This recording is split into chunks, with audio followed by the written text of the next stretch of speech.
June 3, 1940 to dawn with deceptive calm across the Pacific. Yet beneath the surface currents of history, Admiral Chester William Nimitz sensed the approaching tempest that would reshape naval warfare forever. The Japanese Imperial Navy, drunk on 6 months of unprecedented victories from Pearl Harbor to the Philippines, sailed toward what they believed would be their crowning achievement, the capture of Midway Atoll, a strategic stepping stone that would bring the American mainland within bombing range. Admiral Isoroku Yamamoto, the architect of Pearl Harbor's devastation, had conceived Operation Me as the masterstroke that would force the United States Navy into a decisive battle, where Japan's superior tactical experience would crush American resistance once and for all. His plan possessed the elegant complexity that Japanese military doctrine prized. A diversionary strike against the Aleutian Islands would draw American forces north, while his main fleet would overwhelm Midway's defenders and establish an unsinkable aircraft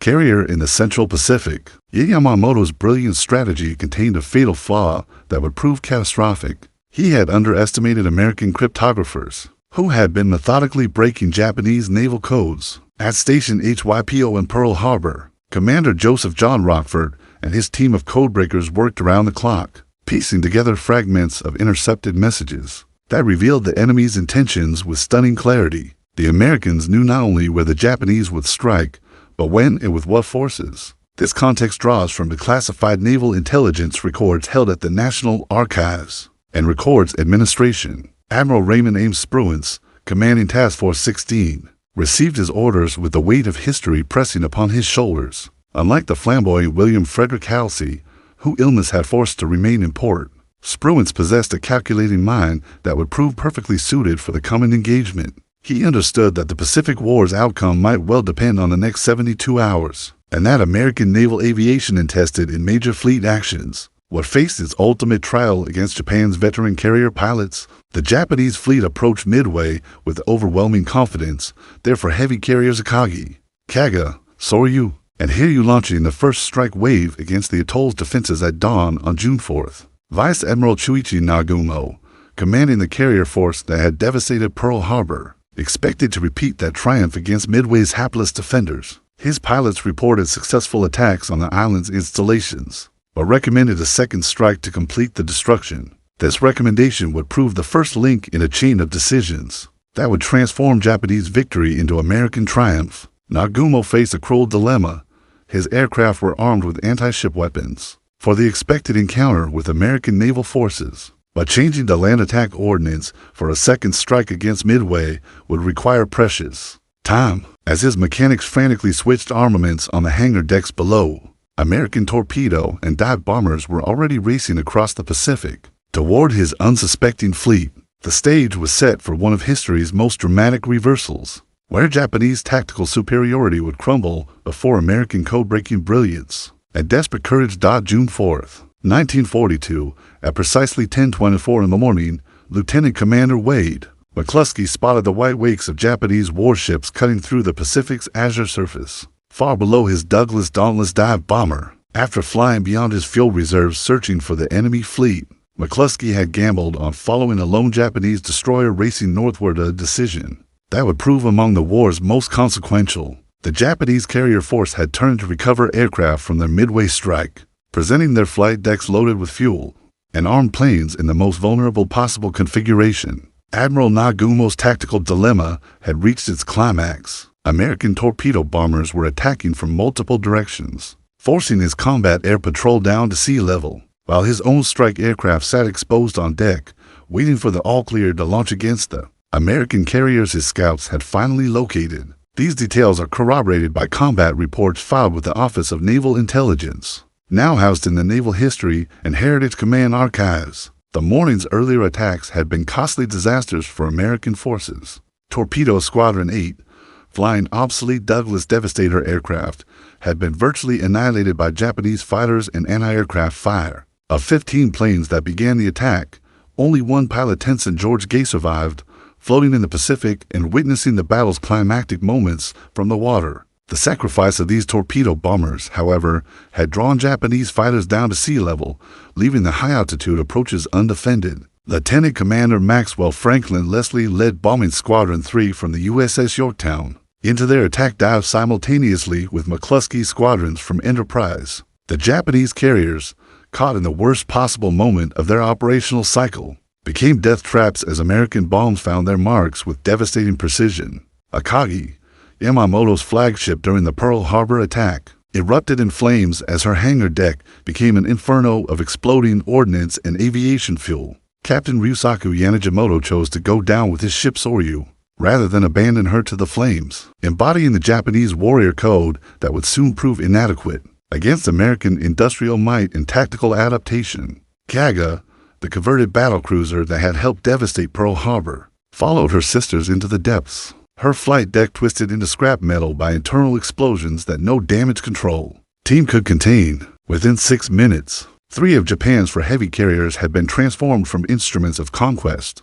into floating funeral pyres. The mathematical precision of Japanese planning crumbled before the chaos of actual combat, where split-second decisions and random chance could overturn months of careful preparation. Admiral Nagumo, his flagship burning around him, transferred his command to the light cruiser Nagara and watched 6 months of Japanese victories disappear in pillars of black smoke rising from the Pacific's surface. Hiryu, the sole surviving Japanese carrier, launched desperate counter-strike against the American fleet. Her veteran pilots, among Japan's finest, managed to severely damage USS Yorktown despite facing intense anti-aircraft fire and determined fighter opposition. Yet this final act of defiance would prove merely a postponement of inevitable defeat. June 4, 1942, as afternoon shadows lengthened across the Pacific battlefield, the Japanese Empire faced its first major defeat since the Russo-Japanese War of 1904. Through 1905, the carrier Hiryu, sole survivor of Admiral Nagumo's once mighty Kido Butai, found herself isolated and outnumbered as American forces converged for the killing blow. Captain Tomio Kaku commanded Hiryu with the fierce determination that had carried Japanese arms from victory to victory across 6 months of Pacific conquest. His pilots had already struck back against USS Yorktown, proving that Japanese fighting spirit remained unbroken despite the morning's catastrophic losses. Yet spirit alone could not overcome the mathematical reality that now confronted the Japanese fleet. For American carriers remained operational against Hiryu's single-flight deck. Admiral Raymond Spruance, demonstrating the calculating precision that would characterize American naval leadership throughout the Pacific War, ordered his remaining dive bomber squadrons to eliminate the final Japanese carrier before darkness could provide her sanctuary. The attack came at 6:45 in the evening, as the setting sun painted the Pacific in shades of gold and crimson that seemed prophetic of the blood soon to stain these waters. Combat action reports from this engagement are preserved in the Samuel Eliot Morrison collection. At the Naval War College, Hiryu's end came with the same devastating swiftness that had claimed her sister ships. American bombs penetrated her flight deck and exploded among fueled aircraft in her hangar, creating an inferno that no damage control efforts could contain. Captain Kaku chose death over surrender, remaining aboard his burning command as she slipped beneath the Pacific's surface. With Hiryu's destruction, Japan lost not merely four irreplaceable carriers, but the cream of her naval aviation pilots, whose experience could never be replaced in time. To affect the war's outcome, Admiral Yamamoto, monitoring the disaster from his flagship Yamato 300 miles to the west, faced the unthinkable reality that his carefully orchestrated plan had achieved the exact opposite of its intended purpose. Instead of forcing the American Pacific Fleet into decisive battle on favorable terms, Operation Me had handed the United States Navy its greatest victory since the War of 1812. The strategic initiative that Japan had seized at Pearl Harbor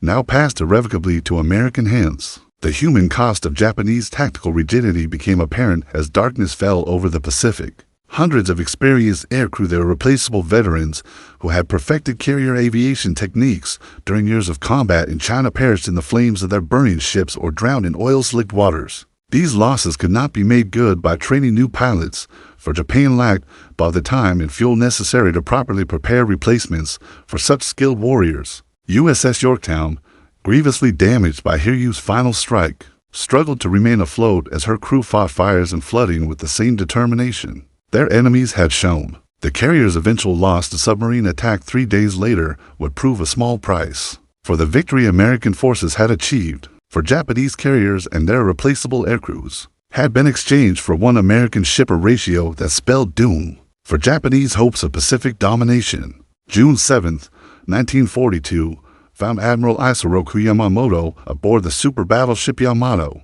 staring at intelligence reports that confirmed his worst fears about the Midway operation's catastrophic failure. The man who had orchestrated Pearl Harbor's stunning success now confronted the harsh mathematics of naval warfare. Japan had lost for heavy carriers over 300 aircraft and more than 3,000 experienced personnel in exchange for one damaged American carrier and minimal strategic gain. The Japanese withdrawal from Midway waters began under cover of darkness, as Yamamoto ordered his remaining forces to break contact and return to home waters. The once mighty combined fleet, which had dominated the Pacific for 6 months with seemingly unstoppable momentum, now retreated in disorder from waters they had approached with supreme confidence. Just days earlier, the psychological impact of this reversal would prove as devastating as the material losses. Emperor Hirohito, receiving initial reports of the victory at Midway, gradually learned the truth as more accurate assessments reached the imperial palace. The Japanese high command's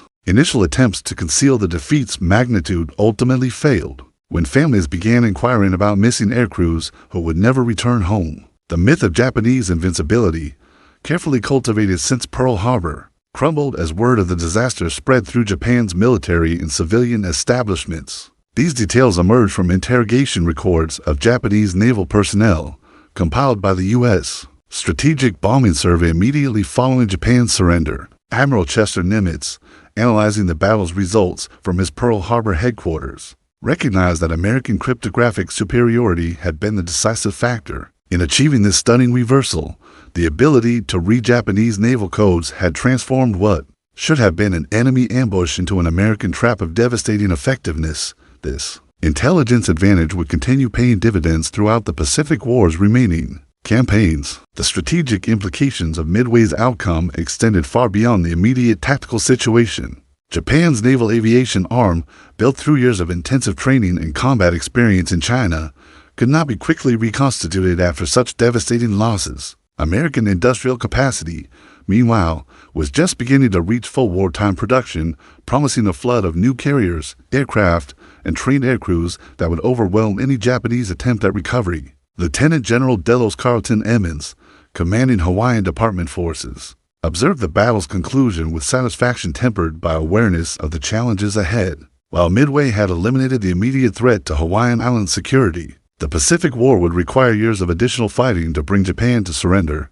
The victory had bought time for American industrial mobilization to reach full effectiveness. Captain Joseph Rockford and his station HYPO codebreakers received well-deserved recognition for their crucial contribution to American victory. Though their work would remain classified for decades after the war's end, the intelligence coup that made Midway possible demonstrated the growing importance of electronic warfare and cryptographic analysis in modern naval combat, a lesson that would influence military planning for generations to come. Japan's dream of Pacific dominance died in the flames of burning aircraft carriers, replaced by the grim reality of defensive warfare against an increasingly powerful enemy whose industrial resources dwarfed those of the Japanese Empire. June 15, 1942, witnessed American naval strategists fundamentally reassessing their Pacific War objectives as the full implications of Midway's victory became apparent. Admiral Ernest Joseph King, Commander-in-Chief of the United States Fleet, recognized that Japan's catastrophic carrier losses had created an opportunity for immediate offensive action rather than the prolonged defensive campaign previously anticipated. The Japanese high command struggled to comprehend how their meticulously planned operation had resulted in such complete disaster. Captain Minoru Genda, the tactical genius behind Pearl Harbor's air attack, analyzed the Midway defeat with growing alarm as he realized that American intelligence capabilities had penetrated Japanese operational security at the highest levels. The combined fleet's radio communications, previously considered impregnable, had been systematically compromised by enemy cryptographers. General Douglas MacArthur, commanding Southwest Pacific Forces from his headquarters in Australia, immediately began advocating for accelerated offensive operations to exploit Japanese weakness. His long-standing rivalry with Admiral Nimitz temporarily gave way to recognition that coordinated Army-Navy operations could achieve decisive results, while enemy forces remained demoralized and weakened by their Midway losses. Strategic planning documents from this period are extensively documented in the records of the Joint Chiefs of Staff, maintained at the National Archives. Tokyo's reaction to the Midway disaster reflected the Japanese leadership's inability to adapt their strategic thinking to changed circumstances, rather than acknowledging the defeat's implications. For future operations, Imperial General Headquarters began planning even more ambitious offensive campaigns to regain the initiative. This strategic blindness would compound Japan's problems by dispersing limited resources across multiple theaters without achieving decisive results in any single area. Admiral William Frederick Halsey, recovering from the illness that had kept him from participating in the Midway battle, returned to active duty with renewed determination to exploit American advantages. His aggressive tactical philosophy, previously tempered by Japanese numerical superiority, now found full expression in planning for the upcoming Guadalcanal campaign. The South Pacific would become the testing ground for American amphibious warfare doctrine, developed during peacetime but never tested in actual combat. The human dimension of Midway's victory resonated throughout American military and civilian communities as word of the triumph spread across the United States. After 6 months of unrelenting defeats and strategic retreats, Americans finally had concrete evidence that Japanese forces could be defeated in open battle. This psychological boost proved almost as valuable as the tactical advantages gained through enemy carrier losses. Japanese naval aviation faced the impossible task of rebuilding its strength, while simultaneously defending an overextended perimeter that stretched from the Aleutian Islands to the Solomon Islands chain. The veteran pilots lost at Midway could not be replaced with equally skilled personnel, forcing Japanese commanders to accept declining operational effectiveness just as American capabilities were rapidly expanding through increased production and improved training programs. Admiral Yamamoto's personal response to the Midway defeat reflected his understanding that Japan had lost its best opportunity to achieve decisive victory in the Pacific War. His subsequent emphasis on intercepting and destroying American naval forces demonstrated continued tactical brilliance, but could not overcome the strategic reality that Japanese resources were insufficient to match American industrial mobilization. August 7, 1942, marked the beginning of America's first major offensive operation in the Pacific War as Marines landed on Guadalcanal Island, directly challenging Japanese expansion into the South Pacific. This operation, made possible by the naval victory at Midway, demonstrated how tactical success could create strategic opportunities that fundamentally altered the war's trajectory. The Japanese reaction to the Guadalcanal landings revealed the Midway defeat's lasting impact on enemy strategic thinking. Without adequate carrier aviation to support their ground forces, Japanese commanders found themselves fighting at a severe disadvantage in the very type of combined arms operation where they had previously excelled. The tactical lessons learned at Pearl Harbor and in the Dutch East Indies campaigns now worked against them as American forces applied similar principles with superior resources. Admiral Reizo Tanaka, commanding Japanese reinforcement operations in the Solomon Islands, recognized that his forces were attempting to hold positions that had become strategically untenable. After Midway's outcome, the Tokyo Express destroyer runs that brought supplies and reinforcements to Guadalcanal represented desperate improvisation rather than sound military strategy, yet Japanese doctrine offered no alternative approaches to this new reality. Personal accounts of these operations appear in the official records of the Naval War,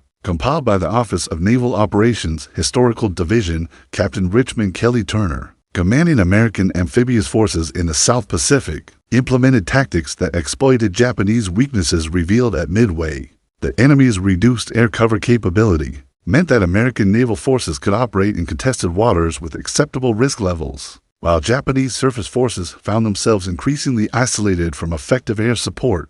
The broader Pacific War strategy began shifting toward the island-hopping campaigns that would characterize the conflict's final phases. American planners recognized that Japanese fortress positions could be bypassed and neutralized through naval blockade rather than costly direct assault, a strategic approach made possible by the air superiority gained through Midway's victory. Emperor Hirohito's private concerns about the war's direction began influencing Japanese strategic planning, though his constitutional position prevented direct intervention in military operations. The Imperial Navy's inability to explain satisfactorily how such overwhelming tactical advantages at Midway had resulted in catastrophic defeat undermined confidence in military leadership. Throughout Japan's government structure, Lieutenant General Alexander McCarrell Patch, commanding Army forces on Guadalcanal, coordinated ground operations with naval and air units in the type of joint warfare that American doctrine emphasized.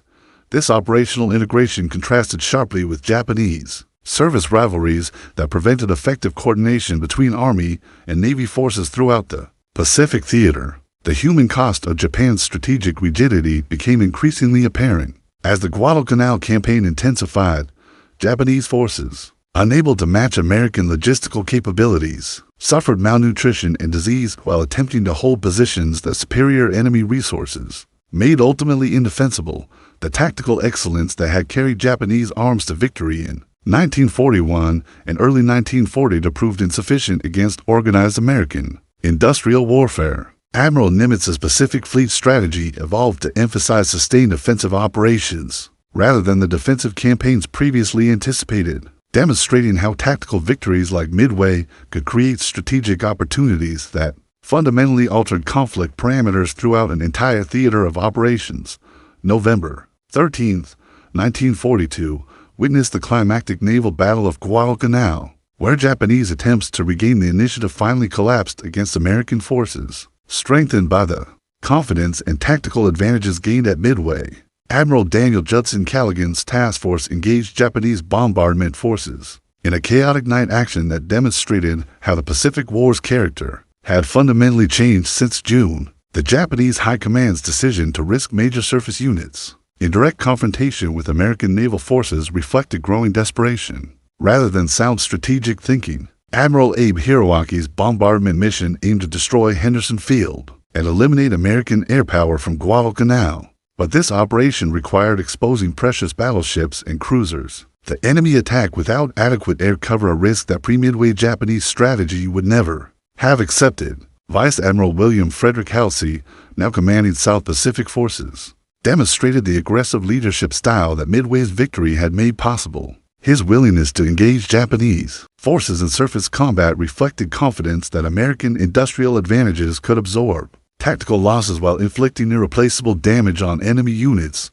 This strategic calculus represented a complete reversal from the defensive mindset that had characterized American planning before June. Battle reports from this engagement are preserved in the Naval Historical Center's World War II command files. The technical aspects of the Guadalcanal night battles revealed how both sides had adapted their tactics since Midway. American radar-guided gunnery provided significant advantages in darkness, while Japanese night fighting expertise proved less decisive when enemy forces possessed electronic detection capabilities. The technological dimension of naval warfare was rapidly evolving beyond traditional Japanese tactical competence. Admiral Isoroku Yamamoto's personal involvement in South Pacific operations demonstrated his recognition that Japan faced potential strategic collapse unless the Guadalcanal campaign could be reversed. His deployment of carrier aviation from Truk Lagoon represented a desperate gamble to regain air superiority, but the pilots available to him lacked the experience and training of the veterans lost at Midway 6 months earlier. The broader implications of Japanese failure in the Solomon Islands extended throughout the Pacific theater as American forces began planning offensive operations that would have been impossible without the advantages gained through carrier aviation superiority. The Central Pacific drive toward Japan's home islands required sustained air support that only undamaged carrier forces could provide, capabilities that Midway's outcome had preserved. For American commanders, Captain Arla Alberberg's destroyer squadron tactics during the Solomon Islands campaign exemplified the innovative tactical thinking that characterized American naval operations after Midway. His willingness to engage superior Japanese forces reflected confidence in American technological advantages and industrial staying power that previous defeats had undermined, but victory had restored. The human dimension of Japanese strategic failure became increasingly apparent as malnutrition and disease decimated garrison forces throughout the South Pacific. Supply problems that had been manageable when Japan possessed air superiority became insurmountable obstacles when American carrier aviation dominated contested waters. The tactical brilliance that had characterized Japanese operations during the war's early months proved inadequate against sustained American material advantages. Emperor Hirohito's growing personal involvement in strategic planning reflected imperial awareness that military leadership had failed to adapt Japanese doctrine to changed circumstances after Midway. creating a crisis of confidence that would ultimately contribute to the Pacific Wars. Conclusion. February 9, 1943, marked the completion of Japanese withdrawal from Guadalcanal Island, officially ending 6 months of combat that had consumed the last reserves of Japanese naval aviation and strategic flexibility. This retreat, executed under cover of darkness to preserve what remained of Imperial Navy prestige, represented the Pacific War's definitive turning point and the ultimate vindication of tactical decisions made during the Battle of Midway 8 months earlier. Admiral Yamamoto's personal assessment of Japanese strategic prospects after Guadalcanal reflected his understanding that the war had become unwinnable. Through conventional military means, the combined fleet's inability to maintain air superiority over contested waters had rendered Japan's extended Pacific perimeter indefensible against American industrial mobilization that was finally reaching full effectiveness. The mathematical precision that had once characterized Japanese tactical planning now worked against them as American resource advantages became insurmountable. The broader implications of Japanese defeat in the Solomon Islands campaign resonated throughout the Pacific theater as American strategic planners began implementing the island-hopping campaigns that would carry Allied forces to Japan's doorstep within 2 years. Operations like the Marshall Islands invasion and the Marianas campaign became possible only because American carrier aviation retained the strength and experience that Midway's victory had preserved from Japanese destruction. Strategic assessments from this period are documented in the records of the U.S. Strategic Bombing Survey, classified in 1976. Emperor Hirohito's private conferences with senior military leaders during early 1943 revealed growing imperial concern about Japan's ability to continue effective resistance against Allied offensive operations.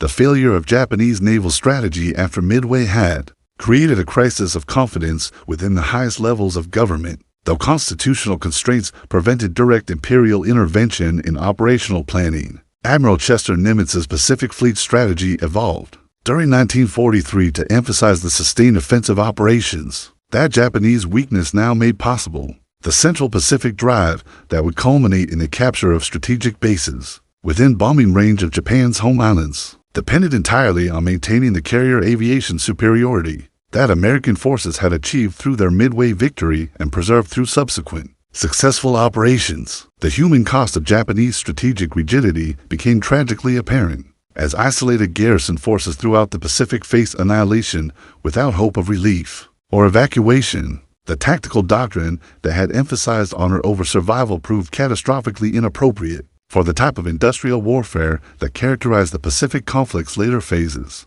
Tens of thousands of Japanese soldiers and sailors died defending positions that possessed no strategic value once American forces controlled the surrounding sea and airspace. Captain Joseph Rochford's cryptographic achievements as Station HYPO continued paying dividends throughout 1943 as American intelligence capabilities provided detailed information about Japanese defensive preparations and strategic intentions.